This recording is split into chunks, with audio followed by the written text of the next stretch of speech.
Hello and welcome to the first episode. Today we're going to be talking about why the West dominates world history.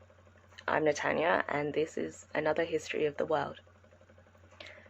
In 1000 AD, a period which historians call the late Antiquity, no one would have expected Europe to dominate the world.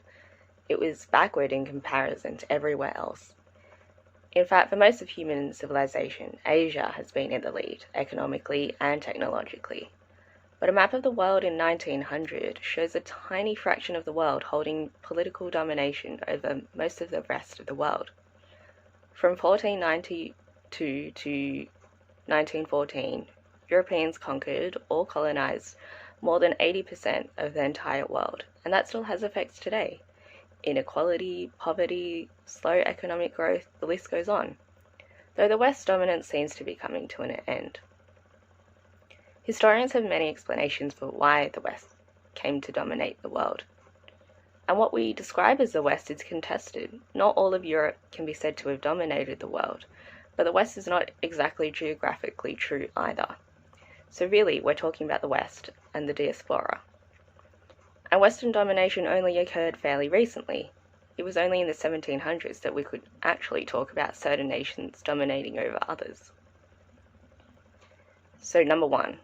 Often in school we're taught that the Industrial Revolution allowed the West to dominate the world. But when Britain was just starting to industrialise in 1800, some parts of Europe were already dominating the world, especially those parts of Europe that had the natural resources and technology to match too, even though other European nations remained weak. And China, the Middle East, and South Asia were just as wealthy as other nations in Europe. Actually, Korea had invented a metal printing press before Gutenberg did in Germany, and China was the one who invented gunpowder. So industrialization is a rather unsatisfactory historical explanation. Disease is another possible explanation, as suggested by Jared Diamond, but it's not the only factor that enabled colonization and lets the West off the hook by ignoring individual actors, and it doesn't explain economic growth or inequalities particularly well. Diseases like smallpox and malaria undoubtedly ravaged populations, but colonization was successful even where there was no disease either, like in India or Southeast Asia. Philip Hoffman uses an economic model to explain that gunpowder and military technology enabled the West to dominate. In Europe, the leaders could impose very heavy taxes and spend huge sums on war. The more money leaders spent, the more chances they had to rapidly improve their military technology, and the Europeans were always fighting each other. Relatedly, political control comes in many forms, not just actual monarchical rule, for instance, but also in the forms of military, naval, and police power, which enforces political control. Nations like Spain, Britain, France, the Netherlands, and Portugal all had this power by the 1600s. Japan was one of the few that could match Western forces and remained independent. Arguably, ideology could also have driven the dominance of the West.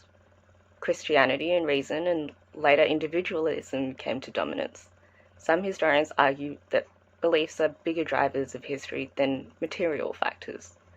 Religious economies emerged, and where there was a state-supported monopoly religion, there was less vigorous social and political participation. But this again reduces the effects of colonialism and the decimation and forcible conversion of indigenous peoples.